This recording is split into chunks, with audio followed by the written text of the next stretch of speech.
What's going on, everybody? It's the Bulls Show, aka Aiden, and welcome back to another video. Ladies and gentlemen, it is time to merge two videos together as we talk about the injury updates for the Chicago Bulls, as well as discuss Chicago Bulls Weekly. It's going to be a very interesting video, ladies and gentlemen, and hopefully, again, we can have a much better week this time around compared to last week, which was, again, very, very bad. But all together, let's talk about those things in this video. Before we get started, please like and subscribe to the Bulls Show, turn notifications on, and let me know in the comments below your thoughts about the Chicago Bulls overall previous week, as well as the future week, and of course the injury updates for both the Bulls and the Warriors in our next upcoming game. So ladies and gentlemen, let's get started on the Chicago Bulls side of things. We've got a couple of players to talk about in terms of our injury list, starting off with the one and only DeMar DeRozan. He was upgraded from doubtful to questionable this time out, which means there is a 50-50 chance he may play this game against the Golden State Warriors. Now, I know a lot of people still will persist on letting Zach LaVine play by himself and allowing him to have this space to try and take over this team, and I understand that. But from my perspective, and what I've always really believed, even if they don't play well together, I never believed DeMar DeRozan's injury was a blessing in disguise. I never really believed that this injury would help this Bulls team in any way, form, or fashion. We are getting rid of our most consistent player, whether we like it or not. And that's why I feel like, look, in all honesty, the only way to really see this team progress into the next stage, you have to have both Zach LaVine and DeMar healthy. But if you're going to make trades, you got to make trades for an all-star caliber player back. I've been saying that for a while now, and I'm going to continue to say that going forward. We need all-star caliber players back for guys like DeMar DeRozan or Zach LaVine. But what I want right now is DeMar DeRozan to be healthy. I want him to come back. I want that guy that's at least going to be consistent for this team. And I want these two to somehow find a way to work together on a consistent basis. And I think it's possible, but I don't think it's going to be easy. And we need someone to really help this team continue to win. And I think DeMar DeRozan, like it or not, could be that guy for us. We'll have to wait and see. Zach LaVine himself is listed as probable to play against the Golden State Warriors. This is obviously for his hand contusion. Look, again, this man played with a torn ligament in his thumb pretty much the whole season last year. So I don't have any fears that he will not be, I guess, participating in this game, or he will not be missing any action. I think he will play this game against the Golden State Warriors. But one thing that I found very interesting in what Zach LaVine had to say was that he drove to the basket a lot because he couldn't really shoot the ball that well with his hand contusion. So, interesting way how he had to approach that game in the last time out against OKC, but he did not play well. And I think it's as simple as that. So I hope how serious the hand contusion is, hopefully it's better than what it was against the OKC Thunder, because we need a much better version of Zach LaVine, especially against this Golden State Warriors team. I know they're not in the best state right now, but they're dangerous, and they've always been dangerous against the Chicago Bulls. And Tony Bradley is also listed as questionable to play, 50-50 chance. Look, I think personally, I hope he's getting over the hump of whatever issues and personal issues he's dealing with. That's obviously very, very important. He's got to get over those obstacles. But at the same time, he will not be playing for the Chicago Bulls, even if he is healthy, unless we have a lot of injuries on our hands, which it doesn't look like that we have. So there you go, ladies and gentlemen. That's the injury updates for the Chicago Bulls. Moving into the Golden State Warriors side of things, you got Andre Iguodala. That would be listed as out against the Chicago Bulls. A veteran, a guy that has really done a lot for that Golden State Warriors side. We'll wait and see, obviously, when he'll be able to return. Jonathan Kuminga will also be out for the Golden State Warriors. Wiseman will also be out for the Golden State Warriors. I don't believe he really plays for them that much anyway. And JaMychal Green will also be out for the Golden State Warriors. So it looks like a lot of people were questioning whether or not Steph Curry would be, I guess, available and return against the Bulls. He's returned before then. He'll be ready to play this game as well. So, yeah, look, at the end of the day, that's a very, very, very good Golden State Warriors team that will be versing Klay Thompson. Again, you got guys like Jordan Poole, Andrew Wiggins, Steph Curry, Draymond Green. I hope I didn't miss anyone. But again, very, very dangerous team out there, and we've got to be prepared for everything that comes our way. That will be a tough game. That will not be easy. We do not have a very good record against Western Conference teams in general. So This is going to be one hell of a game for the Bulls. Let's see if we can walk away with a win. Now let's turn to the Chicago Bulls weekly side of things. Let's talk about the second video this time out. The Bulls had a 3-game, week in the previous week, and we ended up on, funnily enough, a 3-game losing streak. 0-3 this week, ladies and gentlemen. The most frustrating, way to end the week.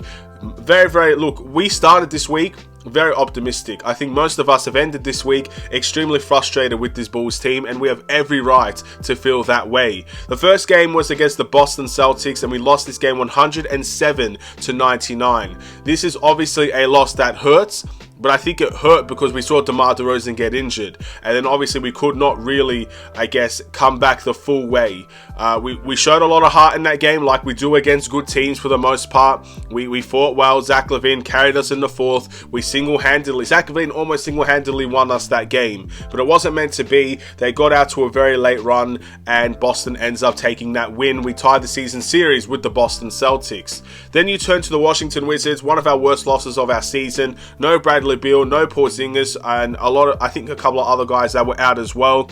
No problem for the Wizards. They win this game 100-97. This is obviously the controversy in which Zach LaVine thought he got fouled and whatnot. It was still not necessarily the best shot selection, and again, very, very upsetting to see that we were up in this game and we let it slip. We let it slip big time. We let a team that had nothing to lose come back, and they fought all the way back and they upset this Bulls team, and it was an embarrassing game to experience. But then we turn to the OKC Thunder side. And we ended up losing this game as well, 110-124. Now, a lot of people just think I assume OKC's a bad side, and maybe I made it sound like that, but you guys go to the game reaction, go to the very end of that video. I gave OKC much praise, and I even identified they have a better record than the Bulls. But you got to understand that game a little bit more. You got to understand that OKC were on a second night of a back-to-back. They have 5 players out of their lineup that obviously makes them a lot better than what they are, and they still beat this Bulls team. And you cannot tell me the Bulls had a good performance in that timeout and we just lost to the better team. The truth of the matter is that was an embarrassing performance, and most Bulls fans will agree with me on that area. So again, 3 very bad losses for the Chicago Bulls, and we end the week 0-3, and it's very, very frustrating, and there's not really too much I can say on this instance. And speaking of this instance, normally I give awards for the Chicago Bulls weekly. There are 4 I like to give out: the must improve of the week, the defensive player of the week, the sixth man of the week, and the player of the week in general. Those are the 4 awards I like to give out. I don't normally give them out when we're losing, or at least when we're losing in embarrassing fashion, but I feel like this is going to be a one-time thing. I am feeling somewhat positive today, to be honest, and I don't really want to spread that negativity every single video, so I will give out the awards. But put it this way, every award I give this week simply does not matter because we were losing all 3 of these games, and that is truly unacceptable. My must improve has to be Andre Drummond again.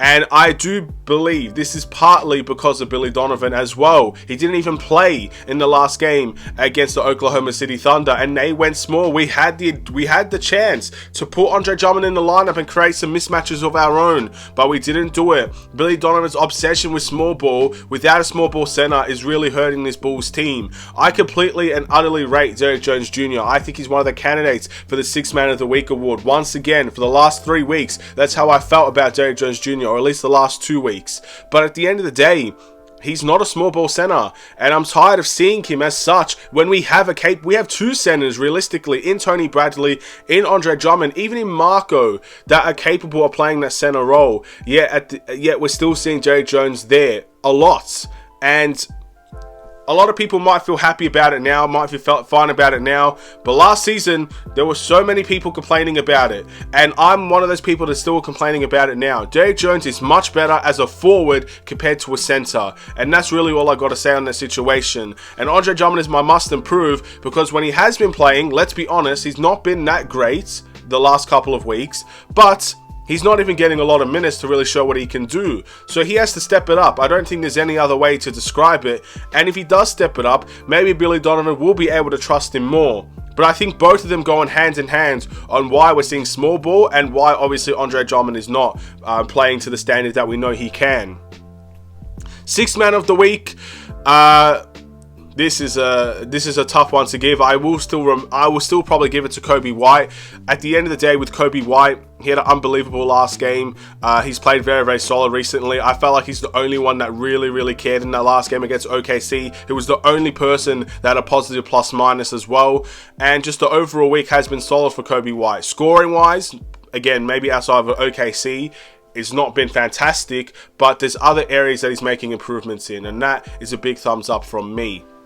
Moving into the defensive player of the week, this is a cop-out answer, because at the end of the day, even I think this guy's not played the best defense. I will give it to Alex Caruso. His steals numbers are still on point. I really do think he's bringing good on-ball energy on the defensive end, but recently, at least from my understanding, from what I've seen, he's not always been guarding the best players of the opponent's teams. That's left to other guys, and I don't know why that is. I think that's Billy Donovan more than just Alex Caruso, and he's been caught a lot in the backdoor cuts. He's been caught a lot going to sleep and watching his man cut to the basket.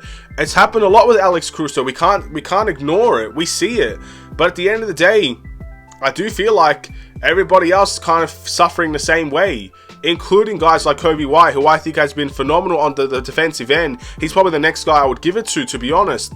But again, I would give it to Alex Caruso, but it's a cop-out answer because realistically, I don't think anyone necessarily deserves the Defensive Player of the Week award this week, especially when we've lost 3 games in a row. My player of the week would obviously have to be Zach LaVine, but again, let's be honest, it is another cop-out answer. Zach LaVine has not been fantastic for the Chicago Bulls. At least in the last game against OKC, he wasn't fantastic, but he's been putting up a lot of good numbers, he's been scoring, but it's still come at losses. And at the end of the day, we need a team effort here. Zach LaVine can play great, but so far, there's not been a lot of people that can help him. And obviously, the hand contusion affected his last performance, but let's just say the Wizards' performance. Patrick Williams, where is he?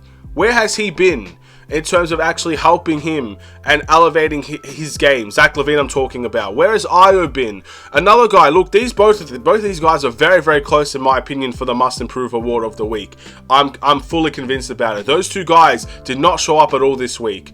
Again, maybe you could consider Pat in the last game, but at the end of the day, we need more. Vucevic as well. We don't play through Vucevic, but when we do play with Vucevic, I don't think he delivers as much as he can, especially when he's considered the second option now. He needs to be averaging those 20 plus points and 10 rebounds when we don't have DeMar DeRozan now. He cannot slack off as the second option. As the third option, there's leeway with him because other guys can step in for his place and he can obviously help when other guys are struggling. He's in a good position as the third choice, but when he's the second choice, he's got to step up. He has to be the guy that helps Zach LaVine, and he's done that to an extent, but there's more that we can see that we haven't seen, and that's why, again, I feel bad for Zach LaVine, but at the same time, Zach LaVine as the leader of this team for the last 3 games, or 2.5 games, has resulted in losses. And that's why I'm very hopeful that we can see DeMar DeRozan back, and maybe this team can just finally get some run of form. Now, I do want to kind of talk about this whole Zach LaVine situation a little bit. If you want Zach LaVine to be the leader of this team, I understand that. But the way to do it is not to hope that DeMar DeRozan gets hurt or that DeMar DeRozan doesn't play games. The fact of the matter is, we are losing a 26 point per game scorer. And right now, Zach LaVine, when DeMar DeRozan is out, does not have the help that he needs to win games on a consistent basis. That's all I'm saying. If you want DeMar DeRozan to be traded in the offseason, I'm not going to change your mind. We'll wait and see how the season goes, and we can make our decisions in the offseason if you like. I do have a keep, waive, or trade video that will come out most likely this week, just because we have a lot of days off after this Warriors game.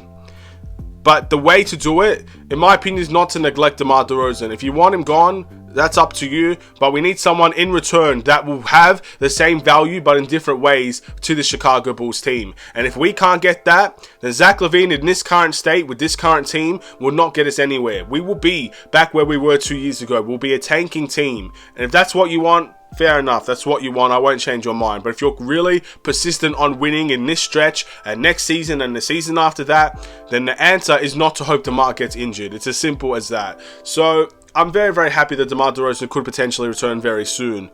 Now let's talk about the upcoming weeks for the upcoming games, I should say, for the Chicago Bulls. We have 2 games to look forward to this week. Obviously, the first one, we've talked about it a lot already, is the Golden State Warriors. Difficult team, difficult threat, not a team we could be taking lightly. We struggle against the West Coast teams as well. This could be a danger-filled game for the Chicago Bulls. We all know it. We all know in our hearts that we're going to be scared of this game, whether the Warriors are playing at the highest level or not. And at the end of the day, I am very fearful of how this game could turn out.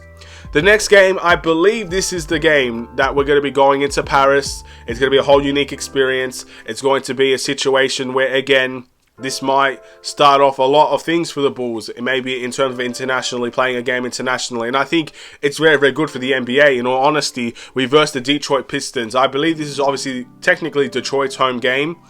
I don't necessarily think you're going to see the best basketball here, in all honesty, if I'm just being genuinely honest. Again, it's a whole new situation for the NBA, a whole new situation for the Bulls at least. They're going to be going into a different country. They're going to have a lot of days off as well.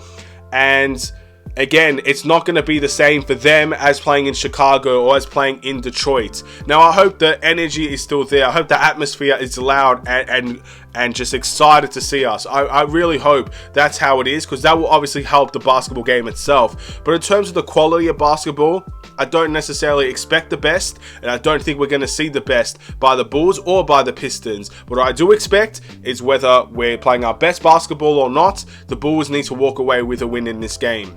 And that's all the basketball. That's all the games that we have to look forward to this week. Let me know in the comments below if you agree or disagree with some of my opinions. And I want to thank you for watching. Please like and subscribe if you're new. And I'll see you in another Chicago Bulls video. Stay safe, stay healthy, stay tuned for more. Take care and peace.